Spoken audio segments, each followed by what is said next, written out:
गुरुर्ब्रह्मा गुरुर्विष्णुः गुरुर्देवो महेश्वरः गुरु साक्षात् परं ब्रह्म तस्मै श्री गुरवे नमः तस्मै श्री गुरवे नमः तस्मै श्री गुरवे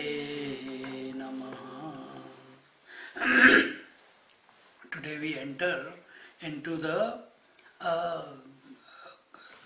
9th chapter of the Bhagavad Gita, and it is the chapter of Rajaguhya Yoga.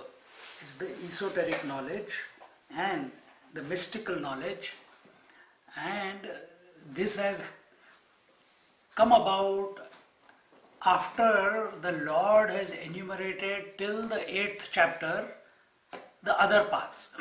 What paths has he told us till now? He has told the path of karma, the nishkama karma. That one he told about. Then he told about the Sankhya Yoga, and then he also told about the Yoga Marga. What is Sankhya Marga? Sankhya Marga is where just now what we did, that you go through this path and you go through that path, that the soul rebirth, all that is a part of Sankhya philosophy. So first we did the Karma Marga, and that Karma Marga led us to the Nishkama Karma, that even whatever actions we do, we should do it without any ownership. Let them offer them at the feet of the Lord. And then came the Sankhya Marga. In the Sankhya Marga also the Lord is there. And there, how to get to the abode. When we are considering ourselves to be the body, we do the karma, the actions. When we consider ourselves to be the soul, then a Sankhya Marga. And in the Sankhya, the premise is that there is one soul per body in Sankhya Marga. It does not go beyond that. Vedanta takes you beyond that. So, who gave us the Sankhya Marga? Maharishi Vedvyas gave us the Sankhya Marga. The Yoga, Patanjali Yoga Sutra, which was written even before, that gave us the Sankhya Marga. But the way we know it today is brought to us by Maharishi Vedvyas. And the last is the Yoga Marga. Yoga, the Kundalini Marg, the Kriya Yoga Marg, and the various yogas, the Pranayam, etc., by which, but all these where you have to put efforts, isn't it? You have to put efforts. Can you put efforts continuously throughout your life without stopping? Can you? You have to stop sometime, isn't it? So, if we have to put efforts and we are not able to put efforts continuously without a stop, that is not possible. So, is there no possibility for us to know the reality? Because every time we break the momentum, again we have to start. And sometimes, even if in one sitting we are putting an effort, we get exhausted, we feel sleepy, we feel tired, we feel frustrated, and then we give up. And this is what happens in the path of action. This is what happens in the Sankhya Marga. This is what happens in the Yoga Marga, where you have to keep putting efforts after efforts after efforts, and if you stop, everything that you have gained goes back to zero. Everything goes back to zero over a period of time. So just like you go to a gym, you will build up muscles. You stop going to a gym, muscles will waste away. Simple. So so that means, yeah, I cannot, I will go mad, I will get exhausted. So is there any other way? And this compassionate Lord is giving us a sure way. And that sure way is not due to karma, not due to Sankhya, but that is birth, rebirth, etc., not the journey of the soul, and neither because of yoga. Then how do you come to know the reality? How do you come to know the divinity? Right here and now. And therefore, this chapter 9 is the chapter on the royal secret. It's the top secret, undisclosed file, which the Lord is going to open up. And He's saying there is a way that here and now, without any efforts, without any concentration, without anything, you can recognize the divinity. And I will tell you that, Arjuna. Why I will tell you that? Here Gyaneshwari Maharaj is also saying in the same language. He says, Gyaneshwari Bhavartha Deepika Adhyaya Navava Om Shri Paramatmane Namaha Adhyaya Navava Raja Vidya Raja Guhya Yoga Namaha. So Raja Vidya. What is Raja? That knowledge which was given to the kings. Which knowledge was given to the kings? Not just any knowledge. The kings always want that type of knowledge by which they can be set apart from other kings. That they wanted that knowledge which was not available to the common man. That set them apart. That knowledge which was unparalleled. That's why they used to invite different scholars so that they could gain that knowledge and always be ahead of everything. So, Raja Vidya, Raja Guhya. And once the king came to know, it was a secret. He did not give it out to the people. He used it for his own. So here also, it is Guhya. Guhya means it is a secret. It is top secret. It is here the name is the royal secret. And the Lord is going to expose that secret for the benefit of humankind. Gyaneshwar Maharaj says, Tari avadhana ekale dije mag sarva sukhasi patra hoize he pratignottar maze ughad aika परिप्रौढ़ी न बोलो ही होजी तुम्हा सर्वज्ञांच्या समाजी दयावे अवधान हे माझी विनवणी सलगीची काजे लळे याचे लळे सरती मनोरथांचे मनोरथ पुरती जरी माहेरे श्रीमते होती तुम्हा ऐसी तुमचे या दिठीवे याचिये बोले सासिन्नले प्रसन्नतेचे मळे ते सावली देखो निलोळे श्रांतुजी मी प्रभू तुम्ही सुखामृताचे डोहो म्हणूनी आम्ही आपुलिया स्वेच्छा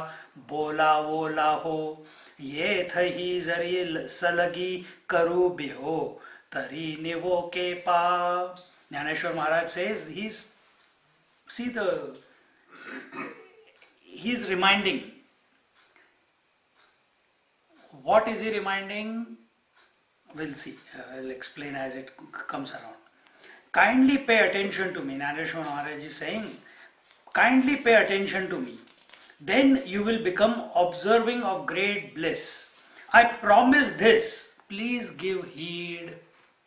See, he is imploring us, the Gyaneshwar Maharaj. Remember, who are the people sitting in front of him in those times? Common man. How old is this boy? 12, 13 years old. I think it started when he was 12. 12 years old. So he is imploring that, oh great people, he is not considering them as uneducated fools who need to be taught. He is taking them, first he is reminding them that what I am going to say now or what the Lord is going to say now is very, very important. So don't take it lightly, give heed to what is going to be said.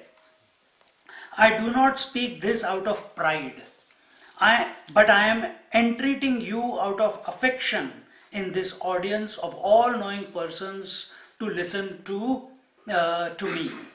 Why is he calling them all-knowing? Answer. Why is he calling the people who are sitting in front of him all-knowing? Because he believes that everybody knows everything, he's just enlightening them with the right path. Okay. Knowledge is there, it just reveals when you are ready. So Okay. it has the knowledge already. They already are that, they just need to be dappled. They are already all correct. That is the idea. Huh? So from the vision of Gyaneshwar Maharaj, remember, this is very important. Everyone is already divine from his vision. But they don't know that, that's their problem. But from his side, he is already, he knows, that's why he is able to speak in this manner. That they are already of the nature of divinity.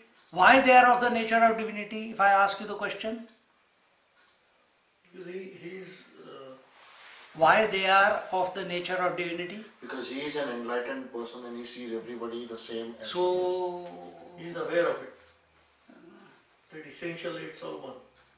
good, that is the point. Not everything else. He is divine and he is seeing, no. Because essentially everything is divine, is one. That divinity itself has become everything, isn't it? So in that sense, the water itself has become all the waves. That divinity, he recognizes that he as well as all the people in front of him are nothing but divinity. So he says, since I have rich parents like you, I am assured of the fulfillment of all my fond wishes and desires. The arbors of bliss are blooming through the coolness shed by your glances, and tired that I am resting under full-grown cool shade of your grace. So he's only 11, 12 years old, 12 years old. So he's seeing all of them as his, yes, one vision was divinity. At one level down, he sees all of them as his parents. Like Ammachi sees everyone as her kids. He sees, and he says, who is a parent who always takes care of their children? So he is bringing out that goodness out of them. He is bringing out the sattvic capacity which is inherent in every one of us. In us, we are a conglomeration of tamasic qualities, rajasic qualities and sattvic qualities. Well, I shouldn't say just the three, of these three elements. But when we are matter oriented, tamas expresses. When we are mind oriented, rajas expresses. When we are divine oriented, sattva expresses. You cannot have sattvic thoughts while thinking of matter of this world. It is impossible. It's not possible. Only when the mind has gone towards to the direction of the divine, then sattva breaks through the tamas, breaks through the rajas and comes to the forefront. So he is invoking that sattva out of the people who are sitting in front of him. O saints, you are a pool of nectar-like happiness from which we receive moisture of your grace as we desire. If I feel shy of entreating you, how shall I get peace of mind? See, what he says is so true. You have, how many parents you have? One set of parents, isn't it? all of you, and your children. What would be the joy of Ammachi having so many children and feeling that love towards everyone? I personally go to so many different houses. I am welcomed with open arms. Never someone says, no. What would be the feeling? It's overwhelming. That love, that acceptance. There is no connection between me and them. They met me in the last Sanskrit class, or like you also have met me only sometime whenever we met first time, and immediately after that, whatever the reason, with open arms, with open heart, you welcome. So, how many families do I have whom I call my own? Unlimited. See, I still in Bhagavad I keep saying, when Prashila and Raj, they are in Sydney, they used to be in Hobart, now they have come here. So they are my parents from Hobart. Now they have come here, so now Bian and Uppi have become the parents. So everywhere I got parents, I call them that way only. So here, when Gyaneshwar Maharaj is saying this way, that why should I feel shy of speaking in front of you? Why should I not? You who love me so much, why should I not tell you what is best? I will not hold back anything with regards to what I have to tell you. I will not make it, look good or feel good. No, I'll tell you what the truth is. So he says, if I feel shy of entreating you, how shall I get peace of mind? If I try to bypass this topic, which is a secretive topic, thinking, I'm using these words, he's not using, thinking that you may not understand. No, they still need to, become more sattvic, only then I'll give them this knowledge. Then can I live at peace with my own self? No. So here Gyaneshwar Maharaj is saying, I am without any agitation in my mind, should I or should I not? I am ready to share this knowledge of the Bhagavad Gita like the Lord has shared it with Arjuna. Arjuna did not ask for this knowledge, yet the Lord is giving him this knowledge out of his infinite grace. So here Gyaneshwar Maharaj is saying, you are like my parents, you are all of the nature of divinity, you are invoking this knowledge out of me and it is coming towards you. And in continuing that, he says, Na tari balak bobada boli, kava ankuda vichuka pauli, tezo chose karuni mauli, rize jevi, tevi tumha santa cha padhiyawo, kaise ni tari amhavari ho, ya bahuwa alukiya zi aho, salagi karita, वांसुनी माझिये बोलतिये योग्यते सर्वज्ञ भवादृश श्रोते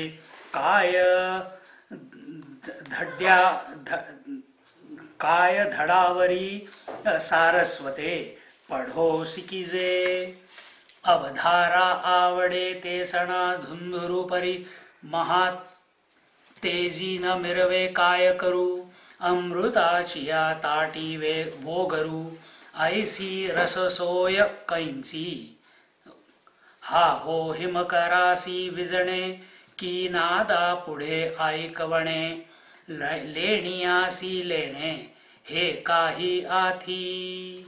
There is this very long one. I don't know what the tune is for that. Here he says, when the child begins to lisp or walk with a lisping gait, the mother admires it and becomes delighted. I am soliciting your favor with great ardor so that I can receive the affection of holy men like you. Compared to my ability to speak, you listeners are all knowing. I am merely but a child. He's saying, Bobada Bolu, means I am just saying some words, but you are all knowing. You are elder to me. So It is like teaching a child of the goddess of learning to write on a slate. How can the glowworm, however big, show itself off before the sun? So he is putting himself down so that the ego doesn't come up. See, this is a absolute alertness that needs to be there. Because ego will come up and own everything very quickly. How nicely I spoke or how wonderful examples I gave. Here he is not saying anything like that. He is saying the Lord. And all that is coming out of me is minuscule compared to the knowledge that you all great Mahatmas have. So he is considering himself to be the glowworm. Can a glowworm illuminate the show of the light in front of the sun? So can I, the glowworm, show the light in front of this sea of people who are of the nature of sun, of all knowledge? See? In this way he is bringing them, because what does man normally think? He is ignorant. What does man always think? That he can't do it. It is difficult. Oh, but when he is saying again, they have love for him, they have respect for him, and when he is saying that you are all knowing, at least some suspicion has gone into their mind that when Mahatma Gyaneshwar Maharaj is saying that we are of the nature, we are all knowing, it may be true. I may not know it right now, but it may be true. Maybe. The doubt comes in that am I ignorant or am I really all knowing? And once you have this doubt that I may be all knowing, your spiritual journey begins to seek that all knowing principle. How beautiful.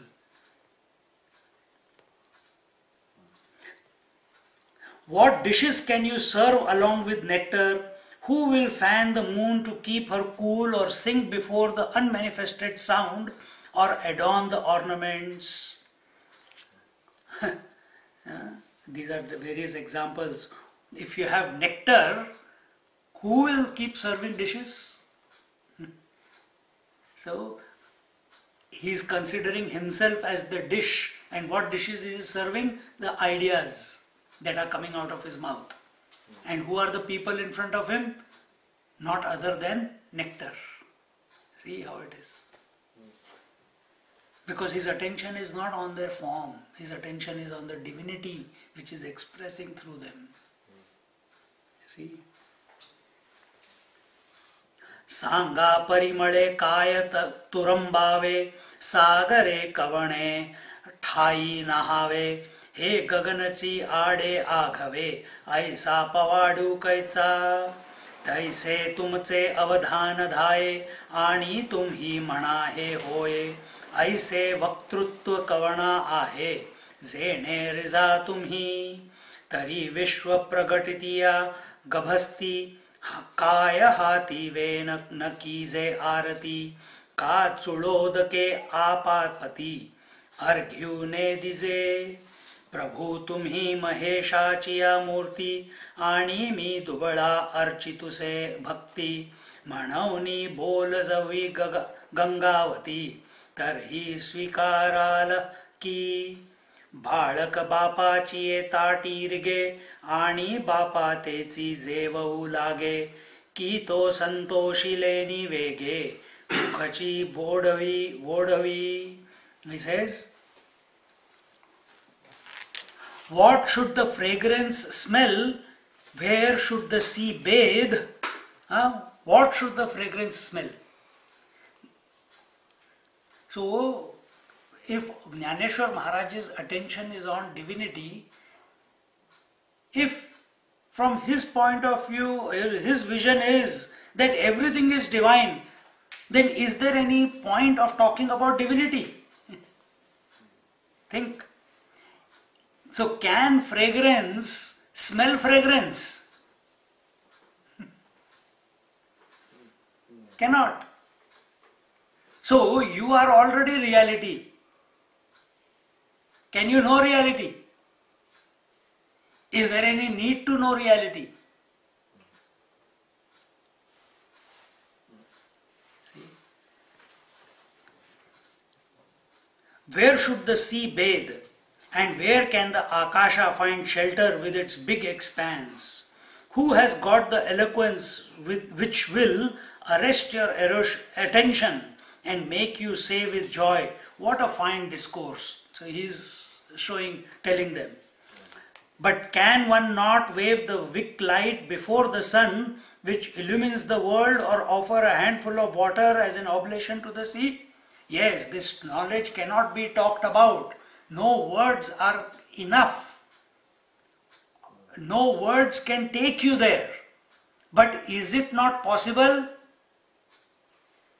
for us? Now he's taking one step down. First he shows how unspeakable this knowledge is, and then taking one step down he says, but even though a glowworm cannot show off in front of the sun, but it is possible to take some water in your palms and offer to the sun as an offering. So even though all of you are all of the nature of knowledge, I am offering this oblation of words. See how beautiful. I am offering this oblation of words to you who are already of the nature of knowledge. कितना सुंदर भाव है, कितना सुंदर भाव है. How भाव means what a wonderful emotion he has brought out.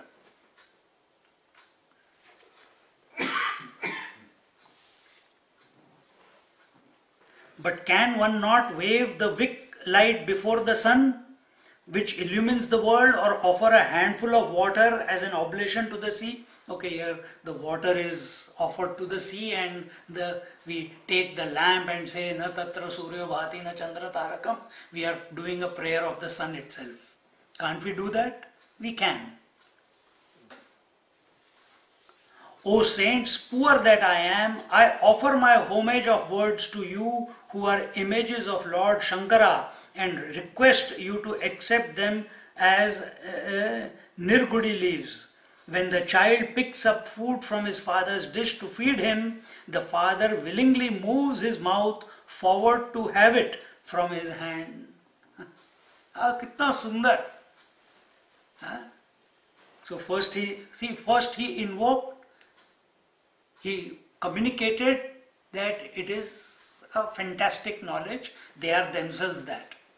Then he's come one step down, that even though it is fantastic, and he understands that many of them may know, may not know at a lower level. But he says, can't I speak about that? I can offer this as an oblation to you.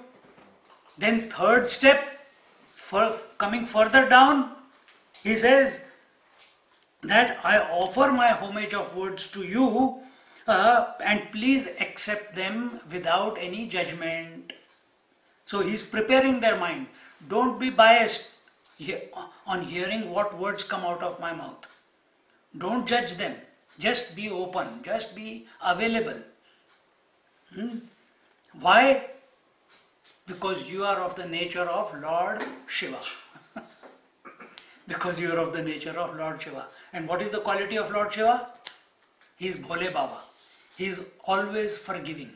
He is the most forgiving divinity out of the three, Brahma, Vishnu, Mahesh. He is the most forgiving. Easily forgiving.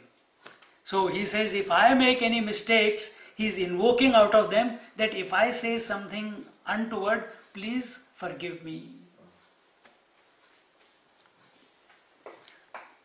And how do you do that? Now third level, he's coming down even further. He says, just like a small child takes the food from the plate of the father and is wanting to feed the father, what does the father do? He doesn't keep going back so that the small hand of the child is not able to. No, the father bends down towards the hand of that child which is wanting to feed him, isn't it? So the child puts less effort, but the father puts more effort. Even before the child knows, the father is already accepting of what the child is wanting to feed him, isn't it? So again, another disposition is being conveyed to us and to the audience that is there in front of him, that whatever words come out of me, I want to give it to you. Please come with a disposition like that father. Be eager to take this, what is going to come out of me or out of this discourse of the chapter 9, as the words, my commentary on the words of the Lord. Don't sit back and let's see what he's going to say. No, be eager, be totally focused. That intense, that deep love, not intense but deep love. Deep love should be there.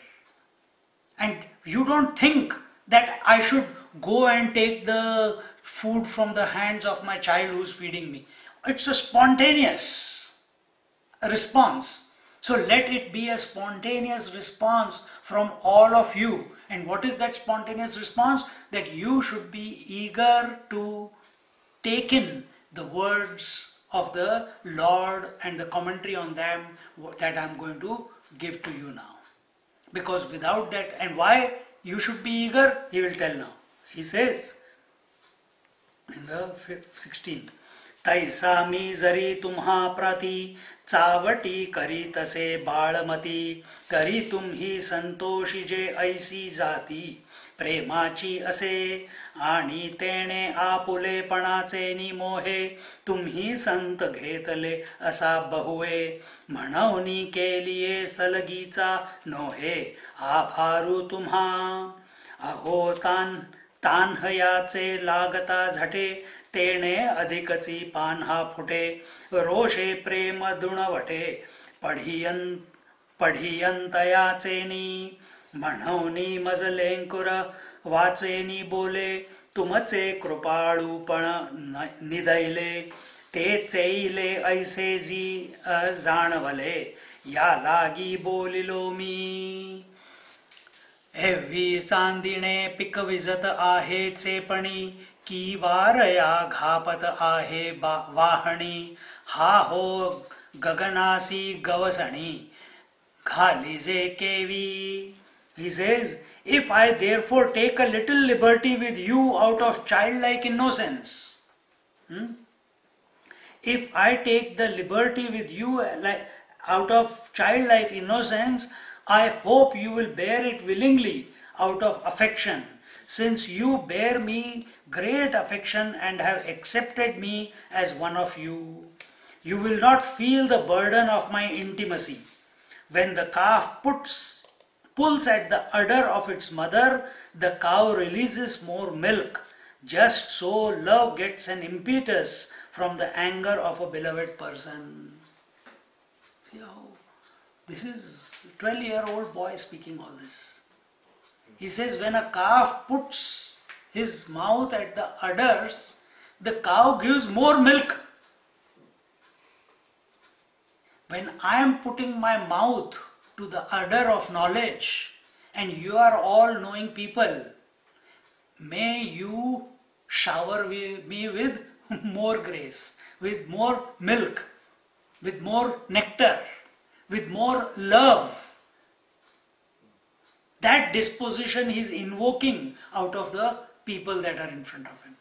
And that is the disposition that we need to have when we are listening to the Bhagavad Gita or Gyaneshwari.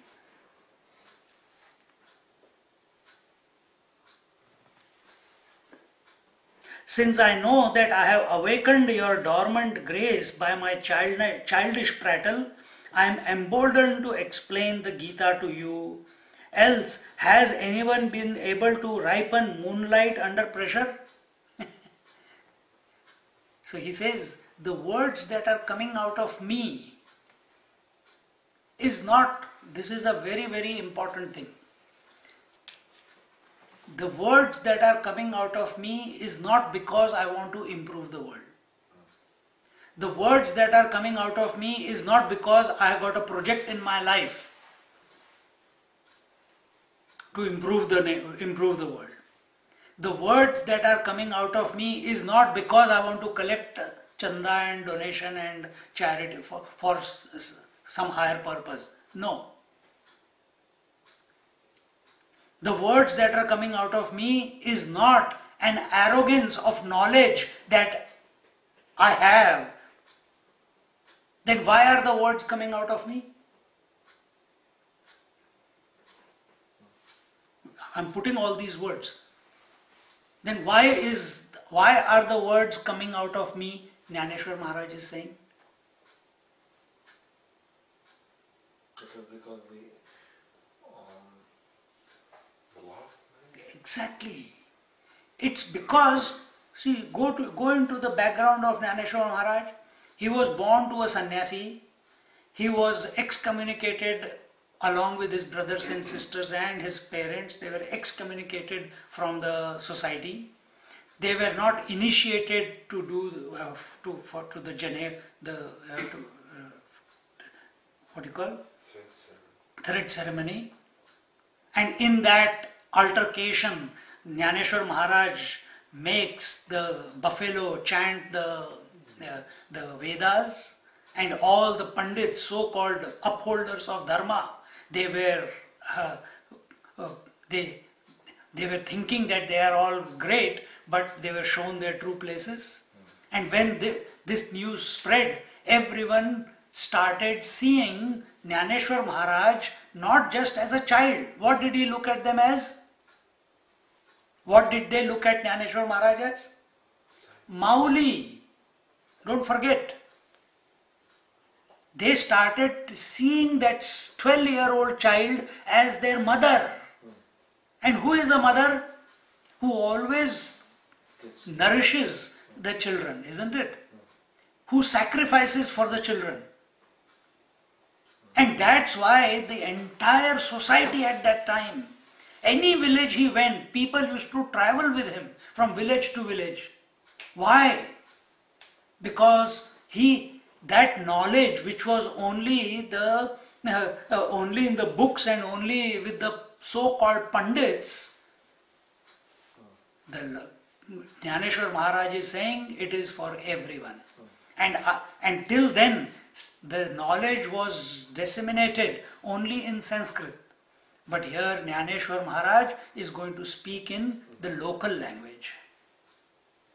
He is speaking in the local language. Why is he speaking in the local language? Because they are loving him and he is loving them, and therefore he wants the best for them. When there is mutual love, everyone does the best that is required for the other, isn't it? Agree or not? And that is what is taking place here. And therefore he is saying, even though I am blabbering, here he says, since I know that I can dormant grace by my childish prattle, but I am emboldened to explain the Gita to you, else that I feel confident, I feel bold enough, even though you are elder to me, I think I have the enough courage to give the discourse on Gita because you are accepting of me. But before that, remember, there is nothing that Gyaneshwar Maharaj wants to achieve out of the world. Nothing. People say, oh, he was a Krantikari. Oh, people say he brought knowledge of the Gita and the Upanishads and spoke in the common language. That was natural for him. He did not do that because he wanted to change the society. His idea is not with that. His idea is, if everyone is of the nature of divinity and they are loving me so much, then I must love back. And what is the way I can love back? Whatever ability I have, with that I will love back, isn't it? Mother will love back by cooking food, dishes. If a child is there, someone's house I went, and in Bangalore, after 2-3 years I went to their house. The children had grown up. I told them that I am coming. In that half an hour, that child which was about 11-year-old, she quickly drew one card welcome home Swamiji, our pizza Swami. Because when I go to their house, I always eat pizza. They make it at home. So, that was what she knew. The two girls live here in Melbourne. One day they said, they never invited me. Swamiji, please come home, please come home, please come. One day I went to their home. And then before the parents could talk to me, now they are grown up. She's in 9th now. That time she was in 5th, I think. And before the parents could say anything, tea, coffee, water, nothing. No. This is afterwards. You have to come to our house first. So they had decorated, like this hall, they had decorated into a room. They had put shawls there and saris there. All this in preparation. They had taken shower, put lipstick and all good clothes. Ekdam cham ekdam. And then they made me sit on that small baby stool. Swami, you are our guest and we are going to serve you. And all fake. Small cups, small this. Then she said, what will you have, Swamiji? Tea or coffee? Welcome to our house. I said, oh, I will have coffee. I want espresso. What is espresso? I don't know. We don't have espresso. You can take cappuccino. I said, okay, cappuccino. Then she went there, good. And she made something and I said, where is the coffee? She says, Swamiji, you have to imagine. That drama went on for 15 minutes. What was the purpose? Why did they take so much effort in decorating that room, preparing the kitchen with all small things, preparing the table with a lamp on it? Why? Because there was love, isn't it? Why did I go and continue playing with them in that manner? Because of the love that is, I know it is all bogus, but I continue playing the game. Why? There is love. So then I sacrifice, and out of me, the best comes out where there is love reciprocated. Love is coming from the other side. If I am loving you, out of you also the best will come out. Isn't it? Parasparam bhavayanda.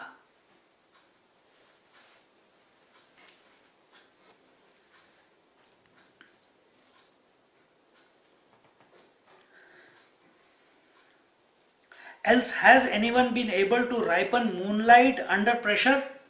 Meaning, can you open a bud and make it into a flower? No, this is such a beautiful rosebud is there. I want to see the flower. Will you get a flower?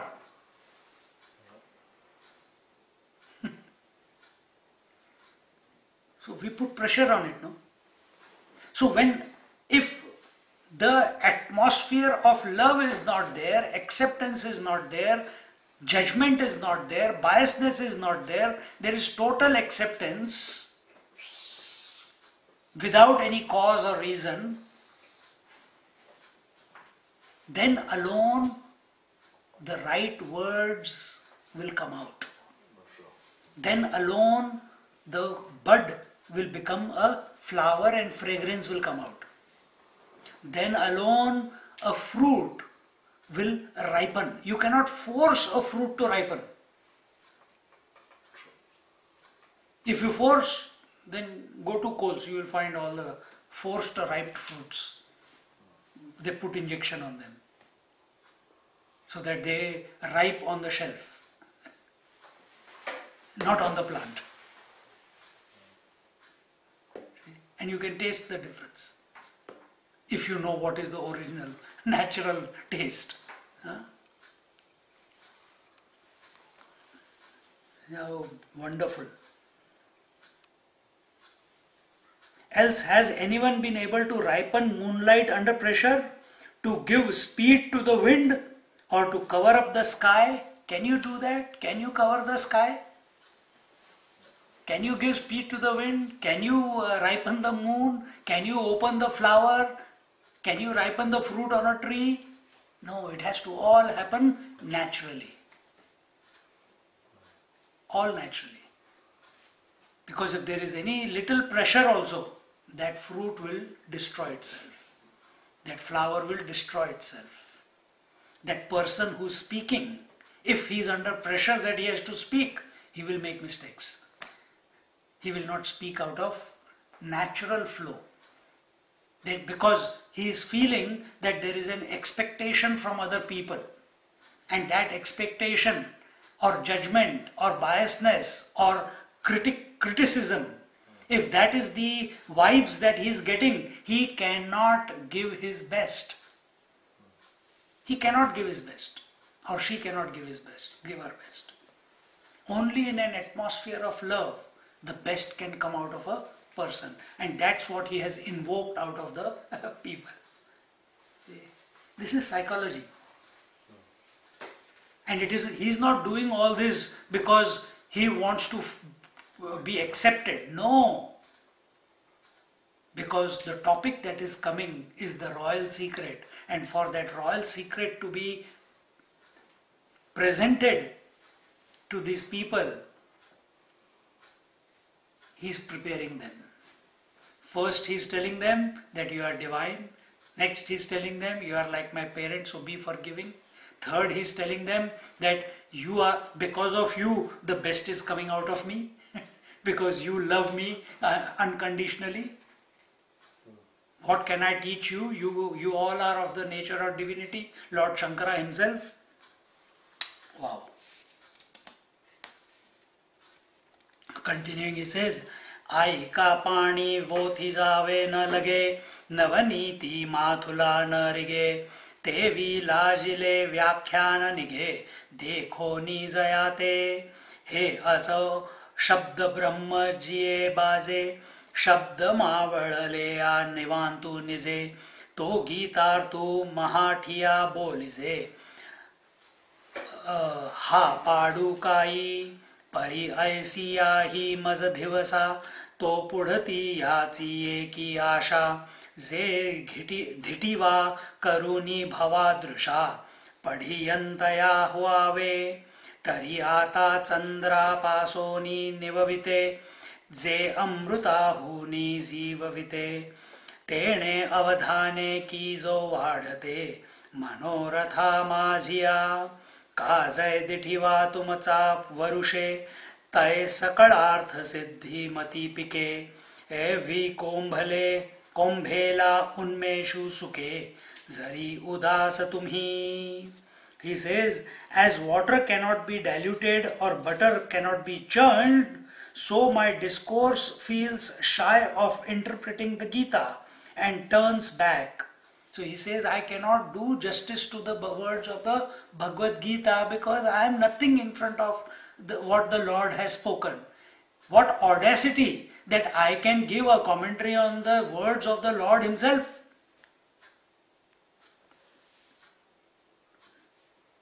The Lord's words are final.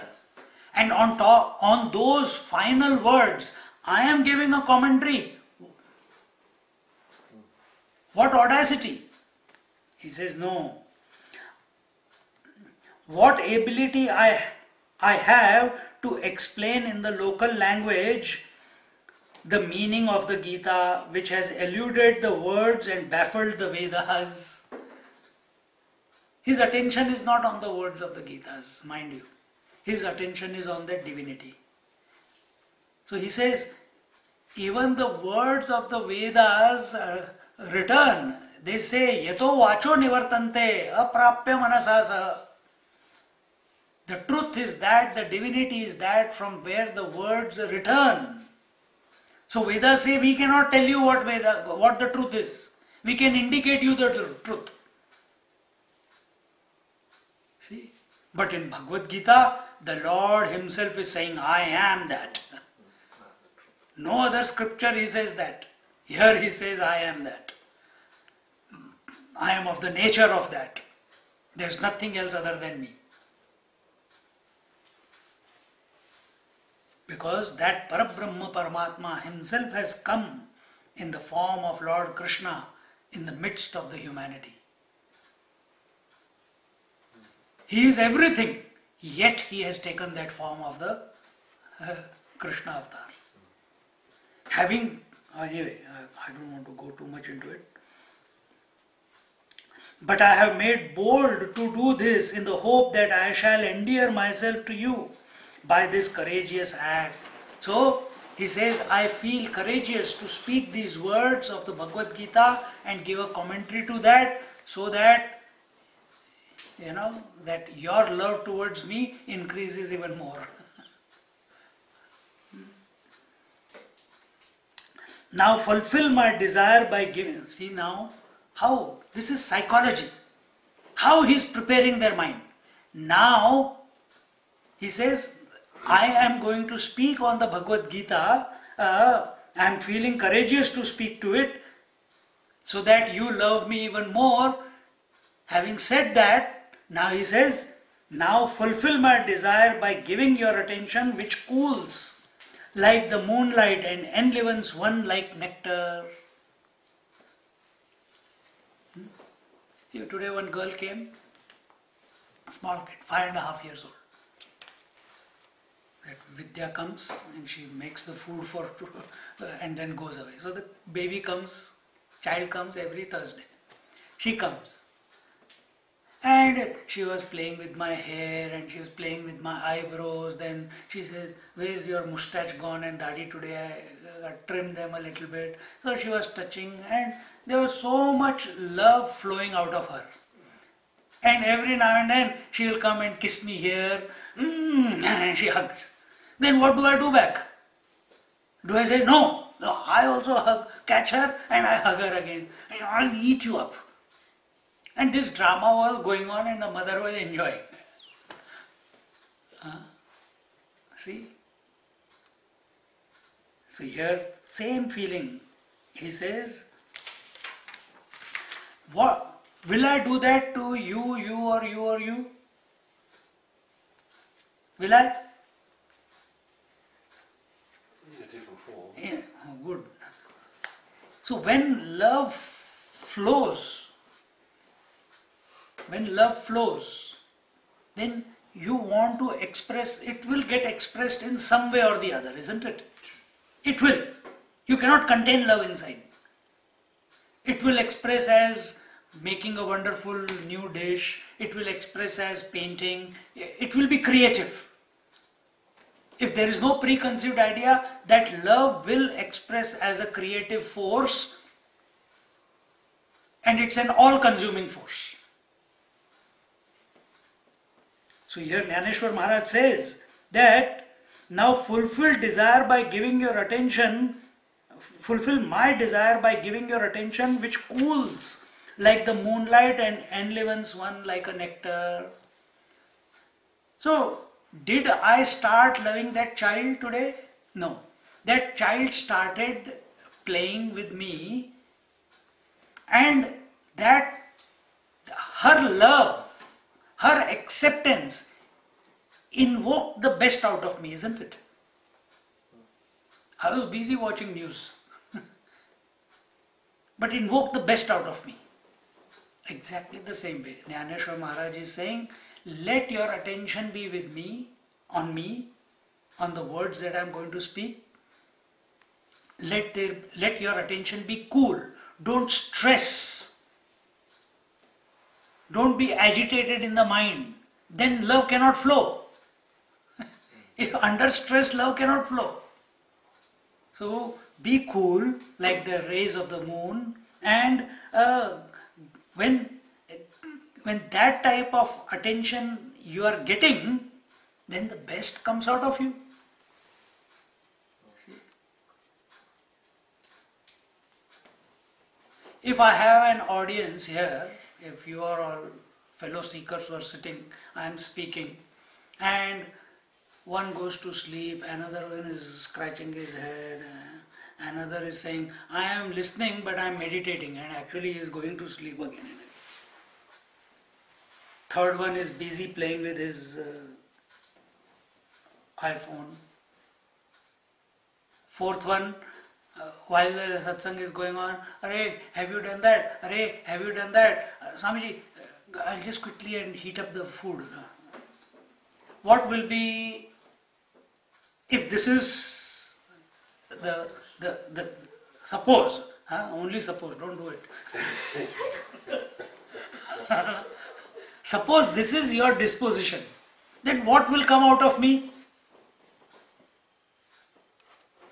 Not the best. Will it be the best? Because there is disinterest there, then because I don't have to do it, what I am doing. It is happening only because there is a reciprocation. Isn't it? But there are so many classes going on, some places you can see one or two people like that, but majority of them, even in the Panchadashi class or Bhagavad class, they're full on. 3 hours they sit. Some people don't even move from the position for 3 hours in Bhagavad. They are so focused. They sit in meditation. Not everyone, one person does that. Now that type of disposition, if you are seeing that commitment, that love for the topic from the people, then automatically the speaker will also, it's not that he will bring out the best, automatically the best comes out of the speaker also. Automatically. Where there is a reciprocation of love, where there is a bond of love, there alone the best comes out. So here he is saying, Gyaneshwari is saying, please give your attention to me and let the best come out of me, because your loving attention to me will enliven me. Enliven, you understand? It will inspire me. Your eagerness in your eyes, in your disposition. नहीं तो तुमने भी कई बार देखा होगा, बैठे हुए हैं, हाँ बोलो क्या बोलते हो, देखते speak what you want to speak, we'll see what you have, how you can change us. That type of attitude is there. Let us see, and you can easily make it out from the body language, what is going on in that person's mind. We don't say it, that's a different matter. But you can easily see that. It does not matter to the speaker. But if the knowledge needs to be communicated, for that communication, both the teacher also and the listener also, the speaker also and the listener also have to be at their optimum level. Knowledge cannot be transmuted through books. It can only be transferred through the word of mouth. And that word of mouth is also only the carrier of consciousness. It's on the foundation of consciousness that the words are traveling. And it's on the foundation of consciousness that the ears are listening. And in that non-biased, non-judgmental, eager, focused, loving connection of consciousness with consciousness, it clicks. But if there is love coming out of here and there is judgment coming from there, then consciousness is meeting, but there is a barrier of judgment in between. But when loving consciousness meets loving consciousness, then immediate union is there. Understand this. Words are only the means. Words don't mean much. It's the heart, it's the foundation, it's the substratum which needs to meet.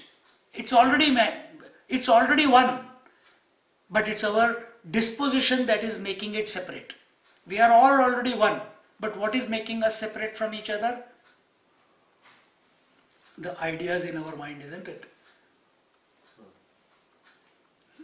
You feel this way. Some people some people come and they just, जैसे क्या बोलते हैं, जैसे बंदर का बच्चा चिपकता है ना किसी को, monkey, a baby monkey, how he holds on to the mother, attack. Whether they are elder to me or younger to me, some of them they come and चिपक जाते हैं, and I don't have any feeling in that sense कि what will people say, this, that? No, but hug. And some people, you go to hug, they will stand, only the hands are like this. You know, body conscious. You must have also experienced if you hug someone. Some people want to become one with you. There is no barrier in their mind. There is no doubt in their mind. There is no shyness in their mind. There is no lajja in their mind. But some people, they are so conscious of themselves. You go to hug, and they will give you your shoulder.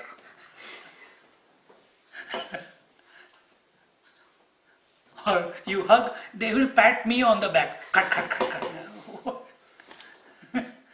See? It shows how conscious they are of their body. They are uncomfortable. That's why all this is happening.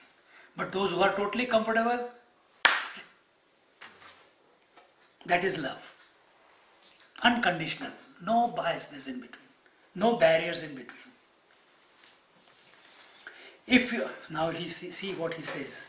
Gyaneshwari Maharaj says, if your glance showers its grace upon me, then my intellect will reap an abundant harvest of the meaning of the Gita. Aha. If your glance showers its grace. Now here again it's the language of love. If through your eyes love is pouring out towards me and towards this knowledge, then the best will come out of me. I also don't know what I'm going to speak about it. But the best examples, the best way of putting across in the local language to those local people, it will happen, he's saying.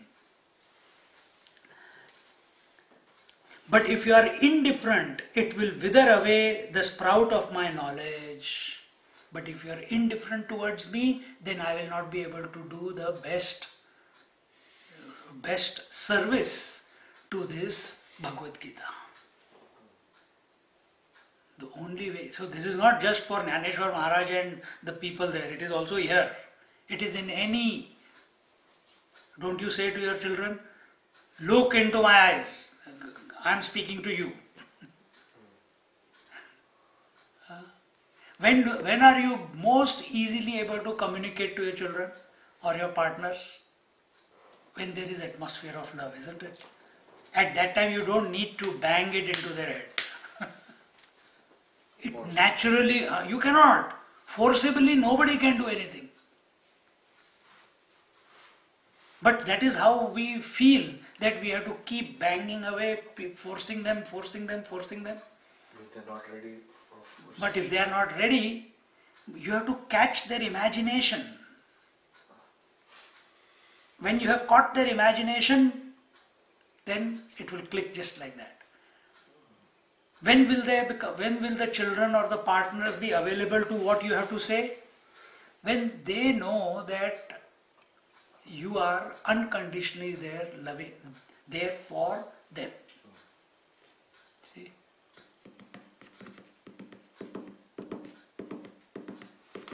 When a husband is angry, wife will not say, I am going to my mother's place. Doesn't say. It will become a bigger problem at home. But when he is happy, he is in a playful mood, he says, everything is fine. I was thinking of going to my mother's place for 2 weeks this coming weekend. Go away. Ask another time. For what? Why? For how long? So here, Gyaneshwar Maharaj says, सहजे तरी अवधारा वक्तृत्वा अवधानाचा होय चारा तरी दोंदे पैलती अक्षरा प्रेमयाची अर्थ बोलाची वाट पाहे तेथ अभिप्रावोची अभिप्रायाते विये भावाचा फुलवरा होत जाहे मतीवरी म्हणूनी संवादाचा सुवावो ढळे तरही हृदयाकाश सारस्वते बोळे बोळे आणि श्रोता दुश्चिता तरी वितुळे मांडलारसू अहो चंद्रकांतु द्रवता की रहोय होये परिते हातवटी चंद्री की आहे म्हणवनी वक्ता तो वक्ता नोहे श्रोते निविण परी आता आमुते गोड करावे ऐसे तांदुळीत कायसा विनय विनवावे साई खडियाने काई प्रार्थावे सूत्रधारा ते. He says, please bear in mind that if you feed my eloquence with your attention, then my words will be able to bear the burden of explaining the doctrines of the Gita. He is making himself into a nothing. He says, if you feed the eloquence with your attention, if you are eager, if you are looking forward to hear what I am going to say, then I will not feel pressured into explaining each word of the Bhagavad Gita. It will automatically flow. Meaning will wait for the words to come out to leave its impress, and intellect will flower into meaningful interpretation of the Gita. Don't think I am having a English translation of Gyaneshwari. I am reading Gyaneshwari. I don't know all the words because it's very old Marathi. I am taking the English. I got that benefit. Gyaneshwar Maharaj at age 12, he has got nothing in front of him. Spontaneously what is coming out of him is what is coming out. And if you take the gist of each verse, it is exactly how Adi Shankaracharya has given the commentary on the Bhagavad Gita. See? But he has never studied. How come he knows? He has never studied. He has not gone to school. He has not learned how to write.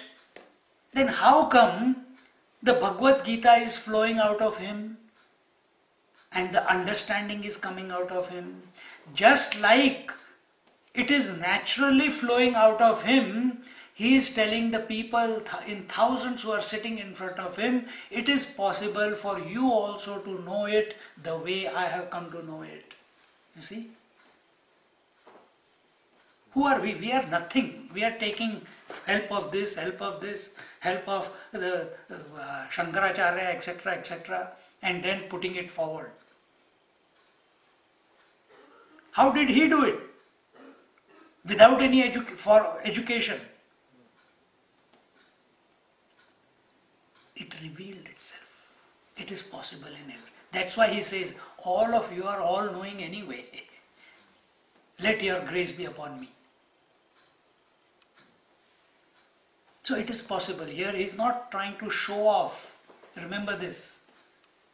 He is trying to show to us, he is bringing it to our mind that you and every one of the people, this knowledge is inherent within every one of us.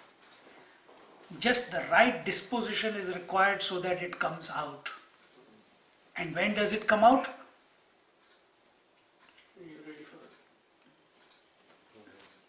In the atmosphere of love. That is most important. Not when you are always ready. Only when there is unbiased love. There is no indifference, there is no judgment, there is total acceptance. In that moment, you won't believe it. When Anandi and Nidhi, they used to come to the classes, I still have their notebooks. When they get married, I'll give it to them. Believe me, in that joyful atmosphere of the class, I used to ask them very pertinent questions. And the answer that used to come out of them was not other than what the Vedas are talking about or what the Bhagavad Gita is telling about. It used to make me cry out of joy. I'm not joking. This is my experience with them. That in that atmosphere where there is, I am not judging them, I am not, they are only 5-year-old or they are only 7-year-old, what will they know? I know everything. If I come out of this, nothing will come out of them. But we are joking, we are telling the story and we are discussing, and in that I'll suddenly put a question and bang. In that discussion, suddenly the truths will start coming out. Statements of truth as given in the Upanishads by these children, but they don't know that. They think it is natural for them, isn't it, to speak that way? But we, who have studied everything, we can recognize that what they are speaking is exactly what the Upanishads are talking about. Hope we also were like that. But they are like that, but they don't recognize it. See? But when was it able to come out of them? In an atmosphere of love and unconditional love and acceptance. Everyone knows what is right and what is wrong in every given situation in life. Everyone knows. So Gyaneshwari Maharaj says, meaning will wait for the words to come out to leave its impress, and intellect will flower into meaningful interpretations of the Gita. If there is perfect accord between the speaker and the audience, the mind becomes overfull with sentiments, and if the listeners do not pay attention, the sentiments get dried up. See, this is the atmosphere of communication. This is the atmosphere of communication.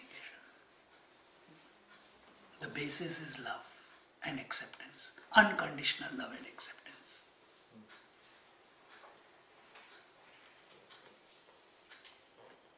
The moonstone oozes only with its contact with the moonlight. See, what are they saying? That the moonstone oozes some liquid only when the moonlight is there. A flower blooms only when the sunlight comes, not otherwise. Similarly, a speaker can bring out the best when everybody is available.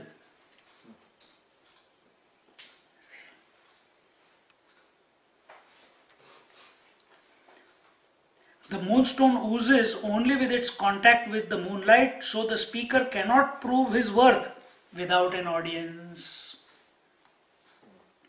Does the cooked rice need to entreat the eater to relish it, or must the puppets implore the thread puller to make them dance? The puppeteer makes them dance not for their sake, but to show his skill. But why should I bother about this? So he is again taking the worldly look at it, or not even worldly, but he says, the puppeteer, do the puppets tell the puppeteer, please make us dance? No. Puppets do not ask the puppeteer to make them dance. Similarly, we cannot ask the Lord to make us speak. No. Then there is a desire that I want to speak. I want to share the knowledge. I want to educate the world. Then what is the other vision? The puppeteer is making the puppets dance for to show his skill to the audience. So the Lord, the puppeteer, is making this puppet called the speaker to show his skill through this puppet for the sake of the audience. And the more the audience claps and starry-eyed and look at the children when the puppet shows, the puppeteer becomes more enthused. Exactly the same way. तो काय बाहुल्याचिया काजा नाचवी की आपुलिये जाणीवेची कळा पाढवी म्हणून आम्हा या ठेवा ठेवी काय काज तव श्री गुरु म्हणती काही झाले हे समस्त ही आम्हा पावले आता सांगायचे निरोपिले नारायणे येत संतोषोनी निवृत्ती दासे जी जी म्हणोनी उल्हासे अवधारा श्री कृष्ण ऐसे बोलते झाले. He says, then the Guru said, why do you say all this? We can read your thoughts. Now continue the story. So, when the people asked Gyaneshwar Maharaj to tell them about Bhagavad Gita, he did not speak about Bhagavad Gita till his teacher told him to do so. Who is his teacher? His elder brother, Nivrittinath. And we talked about all that in the beginning of Gyaneshwari. Everything he does by his instructions. Even the Amrut Anubhav, which I am taking on Sunday mornings. The teacher, the Nivrittinath, asked him, he has spoken, he is 18 years old, he has gone around the various lands and given lectures on, satsangs on Bhagavad Gita. So what next? So Nivrittinath told him, the next is you write down your experience of reality. He told him. Then out of him the Amrut Anubhav came. Amrit, nectar, Anubhav, the experience of the nectar of immortality. And like he is speaking here, he is even deep. He does not allow your mind to hold on to anything. Anything. Right now we are in a chapter 7 of Amrit Anubhav. The topic is the biggest chapter in that whole book.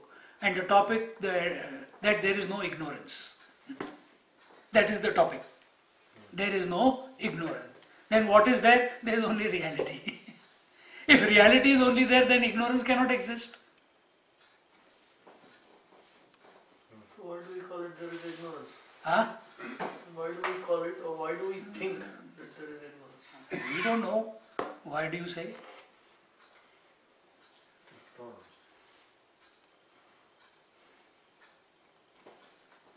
So, every thought, every emotion, every breath, every cell, every object, every experience, every contact, every interaction, the space, air, fire, water, earth, the good things, the bad things, everything in this creation is nothing but that divine. To that vision he is taking us. But that vision cannot come by thinking. So he is destroying your thinking. It cannot come through a mental process. It has to come by grace. Just like the whole commentary on Bhagavad Gita, he has not read anywhere. It is coming by grace out of him. The flower opens by the grace of the sun, isn't it? Exactly that's how he's saying. You shower me your attention and that divinity is making me a puppet and making this drama go on. And the words will come out. See? So to build that vision, it's just... So here he says, Nivrittinath, he says, why do, oh Gyaneshwara, why do you say all this? We can read your thoughts. Nivrittinath knows the student. He knows inside and outside of what is going on in him. He says, we can read your thoughts. We don't need all this. Then what you should, Now continue the story. Then Jnanadev, the disciple of Nivritti, said with pleasure and enthusiasm. So Nivrittinath is not trying to put him down. Hey, enough of it. No. He allowed him to speak all this. Why? Because this was the foundation that he was building in the minds of the people. He was getting into the right zone. He was bringing the people also in, and their minds also into the right zone. How do we come into the right zone when we come here for the satsang? We chant 3 Oms, we chant Guru Brahma, Guru Vishnu, and it brings us, hopefully, it brings us into that right disposition. See? But just merely chanting Om and not feeling you can't feel divinity, but not recognizing that Om is indicating not to something else outside, but to the Atma Tattva within. If that is not taking place, 100% disposition will not take place. See? Guru Brahma, Guru Vishnu, Guru Deva Maheshwara. Brahma ji, Vishnu ji and Shiv ji. No, not enough. You have to recognize that Brahma, Vishnu, Mahesh, they are all nothing but this Atma Tattva alone. And their grace is there upon me. That they have, in that one moment of Guru Brahma, Guru Vishnu, that thank you, O gods, that you have given me this opportunity to be exposed to the Bhagavad Gita. O gods, thank you for giving me this opportunity to speak and contemplate on this Bhagavad Gita. I have done so many wrongs in my life. What did I do to deserve this? That you have plucked me out of the billions of people and allowed me to be exposed to this knowledge. If you have chosen me to be in this, to listen to this, please grace me that I become one with this knowledge also. That I realize this knowledge also. Because nothing that I can do can make me realize. It is only your grace which will make me vanish from in between. Because the truth is that you alone are everything. When that Guru Brahma, Guru Vishnu, Guru Deva Maheshwara, Guru Sakshat Parabrahma, Guru Sakshat, that Guru Tattva which is within, which is immediate, that is not different to the life that I am, that's consciousness that I am, that itself is Parabrahma Paramatma. See? This in the background, this feeling has to be there. Then Guru Brahma, Guru Vishnu will bring out the best out of you. But we chant it mechanically, Guru Brahma, Guru Vishnu, Guru Deva, Maheshwara. It does not do anything if the right disposition is not there. And that's why an extra long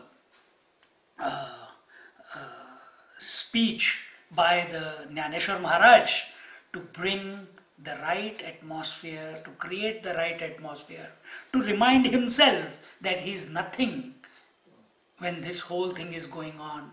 He is merely a child, he is only a puppet in the hands of the Lord. It is all this knowledge is because of his Guru Maharaj. He is zero. Then alone the best can come out of him. He is reminding himself. And in that process of reminding himself, he is reminding the audience also. That if you do this, it will bring out the best out of me. Om Purnamada Purnamidam Purnat Purnamudachyate Purnasya Madaya Purnameva Vashishyate. Om Shanti Shanti Shanti. Hari Om Shri Gurubhyo Namaha. Hari Om.